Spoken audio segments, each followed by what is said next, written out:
আসসালামু আলাইকুম everyone, welcome to my channel. আজ আমি হাজির হয়েছি ইংরেজি সেন্টেন্স তৈরির গুরুত্বপূর্ণ 5টি স্ট্রাকচার নিয়ে, যেগুলোর ব্যবহার জানা অত্যন্ত জরুরি। আপনি যদি শত শত ইংরেজি সেন্টেন্স তৈরি করতে চান, ইংরেজিতে অনর্গল কথা বলতে চান, তাহলে ভিডিওটি আপনার জন্য অত্যন্ত গুরুত্বপূর্ণ। ভিডিওটি সম্পূর্ণ দেখবেন, তাহলে আপনিও সহজে শিখতে পারবেন এই স্ট্রাকচারগুলোর ব্যবহার এবং তৈরি করতে পারবেন শত শত ইংরেজি সেন্টেন্স একদম সহজেই। ভিডিওটি শুরু করার আগে আপনাদের কাছে আমার অনুরোধ, যারা আমার চ্যানেলটি এখনও সাবস্ক্রাইব করেননি তারা সাবস্ক্রাইব করুন এবং পাশে থাকা বেল আইকনে ক্লিক করে দিন এবং ভিডিওটিতে লাইক, কমেন্ট ও শেয়ার করুন। তাহলে চলুন ভিডিওটি শুরু করি। প্রথমে আমি যে স্ট্রাকচারটি নিয়ে আলোচনা করব সেটি হচ্ছে subject plus insist on plus ভার্বের সাথে ING. Subject plus insist on plus ভার্বের সাথে আইএনজি। এবার প্রশ্ন হচ্ছে, এই স্ট্রাকচারটি ব্যবহার করে কোন ধরনের সেন্টেন্স তৈরি করা যাবে? কেউ কিছু করার জন্য জিদ করে, এরকম টাইপের সেন্টেন্স তৈরিতে এই স্ট্রাকচারটি ব্যবহার হয়ে থাকে। আমি আবারও বলছি, কেউ কিছু করার জন্য জিদ করে, এরকম টাইপের সেন্টেন্স তৈরি করতে এই স্ট্রাকচারটি ব্যবহার হয়ে থাকে। আসুন কয়েকটি উদাহরণের মাধ্যমে বিষয়টি ক্লিয়ার করি। প্রথম উদাহরণ হচ্ছে, I insist on learning English. আমি ইংরেজি শেখার জন্য জিদ করি। I insist on learning English. আমি ইংরেজি শেখার জন্য জিদ করি। ডিয়ার স্টুডেন্ট, আমি আগেই বলেছি, কেউ কিছু করার জন্য জিদ করে এই টাইপের সেন্টেন্স তৈরিতে এই স্ট্রাকচারটি ব্যবহার হয়ে থাকে। I insist on learning English. আমি ইংরেজি শেখার জন্য জিদ করি। 2 নাম্বার উদাহরণ হচ্ছে, he insist on playing football. সে ফুটবল খেলার জন্য জিদ করে। He insist on playing football. সে ফুটবল খেলার জন্য জিদ করে। আমি আগেই বলেছি, কেউ কিছু করার জন্য জিদ করে এই টাইপের সেন্টেন্স তৈরিতে এই স্ট্রাকচারটি ব্যবহার হয়ে থাকে। He insist on playing football. সে ফুটবল খেলার জন্য জিদ করে। 3 নাম্বার উদাহরণ হচ্ছে, he insist on going to market. সে মার্কেটে যাওয়ার জন্য জিদ করে। He insist on going to market. সে মার্কেটে যাওয়ার জন্য জিদ করে। আমি আগেই বলেছি, কেউ কিছু করার জন্য জিদ করে এই টাইপের সেন্টেন্স তৈরিতে এই স্ট্রাকচারটি ব্যবহার হয়ে থাকে। He insist on going to market. সে মার্কেটে যাওয়ার জন্য জিদ করে। 4 নাম্বার উদাহরণ হচ্ছে, they insist on doing the work. তারা কাজটি করার জন্য জিদ করে। They insist on doing the work. তারা কাজটি করার জন্য জিদ করে। ডিয়ার স্টুডেন্ট, আমি আগেই বলেছি, কেউ কিছু করার জন্য জিদ করে এই টাইপের সেন্টেন্স তৈরিতে এই স্ট্রাকচারটি ব্যবহার হয়ে থাকে। They insist on doing the work. তারা কাজটি করার জন্য জিদ করে। 5 নাম্বার উদাহরণ হচ্ছে, he insist on buying the mobile phone. সে মোবাইল ফোনটি কেনার জন্য জিদ করে। He insist on buying the mobile phone. সে মোবাইল ফোনটি কেনার জন্য জিদ করে। আমি আগেই বলেছি, কেউ কিছু করার জন্য জিদ করে এই টাইপের সেন্টেন্স তৈরিতে এই স্ট্রাকচারটি ব্যবহার হয়ে থাকে। He insist on buying the mobile phone. সে মোবাইল ফোনটি কেনার জন্য জিদ করে। তো ডিয়ার স্টুডেন্ট, এভাবেই ভার্ব চেঞ্জ করে করে শত শত ইংরেজি সেন্টেন্স তৈরি করা যাবে এই স্ট্রাকচারটি ব্যবহার করে। ইংরেজি সেন্টেন্স তৈরির স্ট্রাকচার নিয়ে আমি অনেকগুলো ভিডিও আপলোড করেছি।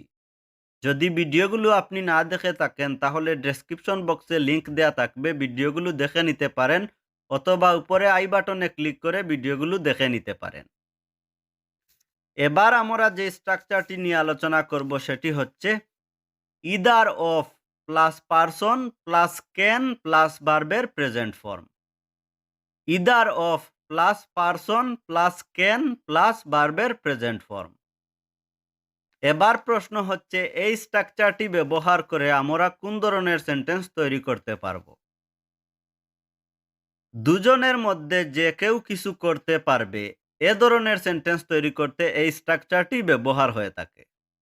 আমি আবারও বলছি, দুজনের মধ্যে যে কেউ কিছু করতে পারে, এই টাইপের সেন্টেন্স তৈরিতে এই স্ট্রাকচারটি ব্যবহার হয়ে থাকে।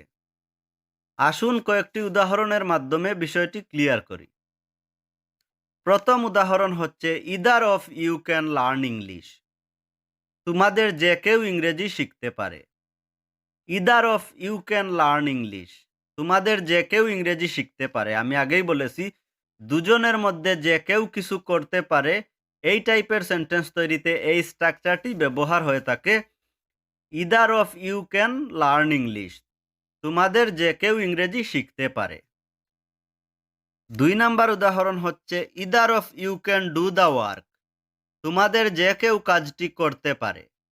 Either of you can do the work. তোমাদের যে কেউ কাজটি করতে পারে। ডিয়ার স্টুডেন্ট, আমি আগেই বলেছি দুজনের মধ্যে যে কেউ কিছু করতে পারে এই টাইপের সেন্টেন্স তৈরিতে এই স্ট্রাকচারটি ব্যবহার হয়ে থাকে। Either of you can do the work. তোমাদের যে কেউ কাজটি করতে পারে। 3 নাম্বার উদাহরণ হচ্ছে either of you can help him. তোমাদের যে কেউ তাকে সাহায্য করতে পারে। Either of you can help him. তোমাদের যে কেউ তাকে সাহায্য করতে পারে। ডিয়ার স্টুডেন্ট, আমি আগেই বলেছি দুজনের মধ্যে যে কেউ কিছু করতে পারে এই টাইপের সেন্টেন্স তৈরিতে এই স্ট্রাকচারটি ব্যবহার হয়ে থাকে। Either of you can help him. তোমাদের যে কেউ তাকে সাহায্য করতে পারে। 4 নাম্বার উদাহরণ হচ্ছে either of you can read the book. তোমাদের যে কেউ বইটি পড়তে পারে। Either of you can read the book. তোমাদের যে কেউ বইটি পড়তে পারে। আমি আগেই বলেছি দুজনের মধ্যে যে কেউ কিছু করতে পারে এই টাইপের সেন্টেন্স তৈরিতে এই স্ট্রাকচারটি ব্যবহার হয়ে থাকে। Either of you can read the book. তোমাদের যে কেউ বইটি পড়তে পারে। 5 নাম্বার উদাহরণ হচ্ছে either of you can use the computer. তোমাদের যে কেউ কম্পিউটারটি ব্যবহার করতে পারে। Either of you can use the computer. তোমাদের যে কেউ কম্পিউটারটি ব্যবহার করতে পারে। ডিয়ার স্টুডেন্ট, আমি আগেই বলেছি দুজনের মধ্যে যে কেউ কিছু করতে পারে এই টাইপের সেন্টেন্স তৈরিতে এই স্ট্রাকচারটি ব্যবহার হয়ে থাকে। Either of you can use the computer. তোমাদের যে কেউ কম্পিউটারটি ব্যবহার করতে পারে। তো ডিয়ার স্টুডেন্ট, এভাবেই ভার্ব চেঞ্জ করে করে শত শত ইংরেজি সেন্টেন্স তৈরি করা যাবে এই স্ট্রাকচারটি ব্যবহার করে। এবার আমি যে স্ট্রাকচারটি নিয়ে আলোচনা করব সেটি হচ্ছে subject plus ought to have plus ভার্বের past participle form. Subject plus ought to have plus ভার্বের পাস্ট পার্টিসিপল ফর্ম। এবার প্রশ্ন হচ্ছে এই স্ট্রাকচারটি ব্যবহার করে কোন ধরনের সেন্টেন্স তৈরি করা যাবে। কারো কোনো কিছু করা উচিত ছিল। এ ধরনের সেন্টেন্স তৈরিতে এই স্ট্রাকচারটি ব্যবহার হয়ে থাকে। আমি আবারও বলছি, কারো কোনো কিছু করা উচিত ছিল। এ ধরনের সেন্টেন্স তৈরি করতে এই স্ট্রাকচারটি ব্যবহার হয়ে থাকে। আসুন কয়েকটি উদাহরণের মাধ্যমে বিষয়টি ক্লিয়ার করি। প্রথম উদাহরণ হচ্ছে I out to have learned English. আমার ইংরেজি শেখা উচিত ছিল। I out to have learned English. আমার ইংরেজি শেখা উচিত ছিল। ডিয়ার স্টুডেন্ট, আমি আগেই বলেছি কারো কোনো কিছু করা উচিত ছিল এই টাইপের সেন্টেন্স তৈরিতে এই স্ট্রাকচারটি ব্যবহার হয়ে থাকে। I out to have learned English. আমার ইংরেজি শেখা উচিত ছিল। 2 নাম্বার উদাহরণ হচ্ছে I out to have gone. আমার যাওয়া উচিত ছিল। I out to have gone. আমার যাওয়া উচিত ছিল। আমি আগেই বলেছি কারো কোনো কিছু করা উচিত ছিল এই টাইপের সেন্টেন্স তৈরিতে subject plus ought to have plus ভার্বের পাস্ট পার্টিসিপল ফর্ম এড করে দিলেই সেন্টেন্স তৈরি হয়ে যাবে। I out to have gone. আমার যাওয়া উচিত ছিল। 3 নাম্বার উদাহরণ হচ্ছে I out to have done the work. আমার কাজটি করা উচিত ছিল। I out to have done the work. আমার কাজটি করা উচিত ছিল। ডিয়ার স্টুডেন্ট, আমি আগেই বলেছি কারো কোনো কিছু করা উচিত ছিল এই টাইপের সেন্টেন্স তৈরিতে এই স্ট্রাকচারটি ব্যবহার হয়ে থাকে। I out to have done the work. আমার কাজটি করা উচিত ছিল। 4 নাম্বার উদাহরণ হচ্ছে I out to have played football. আমার ফুটবল খেলা উচিত ছিল। I out to have played football. আমার ফুটবল খেলা উচিত ছিল। আমি আগেই বলেছি কারো কোনো কিছু করা উচিত ছিল এই টাইপের সেন্টেন্স তৈরিতে এই স্ট্রাকচারটি ব্যবহার হয়ে থাকে। I out to have played football, আমার ফুটবল খেলা উচিত ছিল। 5 নাম্বার উদাহরণ হচ্ছে I out to have read the বুক, আমার বইটি পড়া উচিত ছিল। I out to have read the বুক, আমার বইটি পড়া উচিত ছিল। ডিয়ার স্টুডেন্ট, আমি আগেই বলেছি কারো কোনো কিছু করা উচিত ছিল এই টাইপের সেন্টেন্স তৈরিতে এই স্ট্রাকচারটি ব্যবহার হয়ে থাকে। I out to have read the বুক, আমার বইটি পড়া উচিত ছিল। তো ডিয়ার স্টুডেন্ট, এভাবেই ভার্ব চেঞ্জ করে করে শত শত ইংরেজি সেন্টেন্স তৈরি করা যাবে এই স্ট্রাকচারটি ব্যবহার করে। এবার আমি যে স্ট্রাকচারটি নিয়ে আলোচনা করব সেটি হচ্ছে subject plus could be made plus ভার্বের past participle form. Subject plus could be made plus ভার্বের পাস্ট পার্টিসিপল ফর্ম। এবার প্রশ্ন হচ্ছে এই স্ট্রাকচারটি ব্যবহার করে আমরা কোন ধরনের সেন্টেন্স তৈরি করতে পারবো। কাউকে কিছু করানো যেত, এ ধরনের সেন্টেন্স তৈরিতে এই স্ট্রাকচারটি ব্যবহার হয়ে থাকে। আমি আবারও বলছি, কাউকে কিছু করানো যেত, এই ধরনের সেন্টেন্স তৈরি করতে এই স্ট্রাকচারটি ব্যবহার হয়ে থাকে। আসুন কয়েকটি উদাহরণের মাধ্যমে বিষয়টি ক্লিয়ার করি। প্রথম উদাহরণ হচ্ছে you could be made learn English, তোমাকে ইংরেজি শেখানো যেত। You could be made learn English, তোমাকে ইংরেজি শেখানো যেত। আমি আগেই বলেছি কাউকে কিছু করানো যেত এই টাইপের সেন্টেন্স তৈরিতে এই স্ট্রাকচারটি ব্যবহার হয়ে থাকে। You could be made learn English, তোমাকে ইংরেজি শেখানো যেত। 2 নাম্বার উদাহরণ হচ্ছে you could be made agreed, তোমাকে রাজি করানো যেত। You could be made agreed, তোমাকে রাজি করানো যেত। ডিয়ার স্টুডেন্ট, আমি আগেই বলেছি কাউকে কিছু করানো যেত এই টাইপের সেন্টেন্স তৈরিতে এই স্ট্রাকচারটি ব্যবহার হয়ে থাকে। You could be made agreed, তোমাকে রাজি করানো যেত। 3 নাম্বার উদাহরণ হচ্ছে you could be made read the book, তোমাকে বইটি পড়ানো যেত। You could be made read the book, তোমাকে বইটি পড়ানো যেত। ডিয়ার স্টুডেন্ট, আমি আগেই বলেছি কাউকে কিছু করানো যেত এই টাইপের সেন্টেন্স তৈরিতে এই স্ট্রাকচারটি ব্যবহার হয়ে থাকে। You could be made read the book, তোমাকে বইটি পড়ানো যেত। 4 নাম্বার উদাহরণ হচ্ছে you could be made done the work, তোমাকে কাজটি করানো যেত।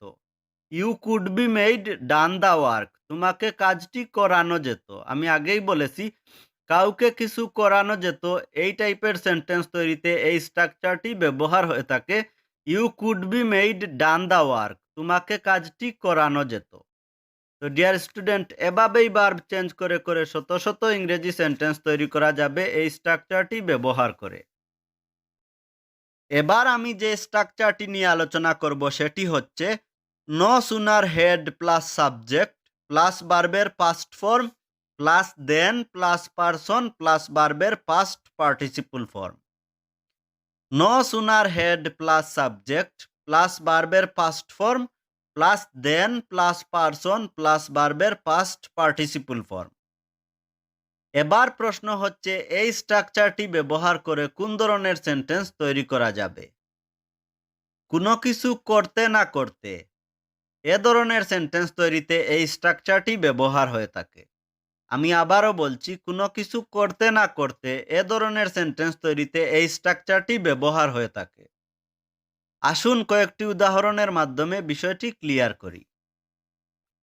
প্রথম উদাহরণ হচ্ছে no sooner had I did the work than he gone, আমি কাজটি করতে না করতে সে চলে গেল। No sooner had I did the work than he gone, আমি কাজটি করতে না করতে সে চলে গেল। ডিয়ার স্টুডেন্ট, আমি আগেই বলেছি কোনো কিছু করতে না করতে এই টাইপের সেন্টেন্স তৈরিতে এই স্ট্রাকচারটি ব্যবহার হয়ে থাকে। No sooner had I did the work than he gone, আমি কাজটি করতে না করতে সে চলে গেল। 2 নাম্বার উদাহরণ হচ্ছে no sooner had I told the story then he slept, আমি গল্পটি বলতে না বলতে সে ঘুমিয়ে পড়ল। No sooner had I told the story then he slept, আমি গল্পটি বলতে না বলতে সে ঘুমিয়ে পড়ল। ডিয়ার স্টুডেন্ট, আমি আগেই বলেছি কোনো কিছু করতে না করতে এই টাইপের সেন্টেন্স তৈরিতে এই স্ট্রাকচারটি ব্যবহার হয়ে থাকে। No sooner had I told the story then he slept. আমি গল্পটি বলতে না বলতে সে ঘুমিয়ে পড়ল। 3 নাম্বার উদাহরণ হচ্ছে no sooner had I ate rice than he came. আমি ভাত খেতে না খেতে সে চলে আসলো। No sooner had I ate rice than he came. আমি ভাত খেতে না খেতে সে চলে আসলো। ডিয়ার স্টুডেন্ট, আমি আগেই বলেছি কোনো কিছু করতে না করতে এই ধরনের সেন্টেন্স তৈরিতে এই স্ট্রাকচারটি ব্যবহার হয়ে থাকে। No sooner had I ate rice than he came. আমি ভাত খেতে না খেতে সে চলে আসলো। 4 নাম্বার উদাহরণ হচ্ছে no sooner had I came then he done the work. আমি আসতে না আসতে সে কাজটি করে ফেলল। No sooner had I came then he done the work. আমি আসতে না আসতে সে কাজটি করে ফেলল। ডিয়ার স্টুডেন্ট, আমি আগেই বলেছি কোনো কিছু করতে না করতে এই টাইপের সেন্টেন্স তৈরিতে এই স্ট্রাকচারটি ব্যবহার হয়ে থাকে। No sooner had I came then he done the work. আমি আসতে না আসতে সে কাজটি করে ফেলল। তো ডিয়ার স্টুডেন্ট, এভাবেই ভার্ব চেঞ্জ করে করে শত শত ইংরেজি সেন্টেন্স তৈরি করা যাবে এই স্ট্রাকচারটি ব্যবহার করে। আশা করি আপনারা এই স্ট্রাকচারগুলোর ব্যবহার সম্পর্কে বিস্তারিত বুঝতে পেরেছেন। তারপরেও যদি কোনো সমস্যা থেকে থাকে তাহলে কমেন্ট সেকশনে কমেন্ট করবেন, আমি আপনাদের রিপ্লাই দেওয়ার চেষ্টা করব। ভালো থাকবেন, সুস্থ থাকবেন, দেখা হবে পরবর্তী ভিডিওতে। আল্লাহ হাফিজ।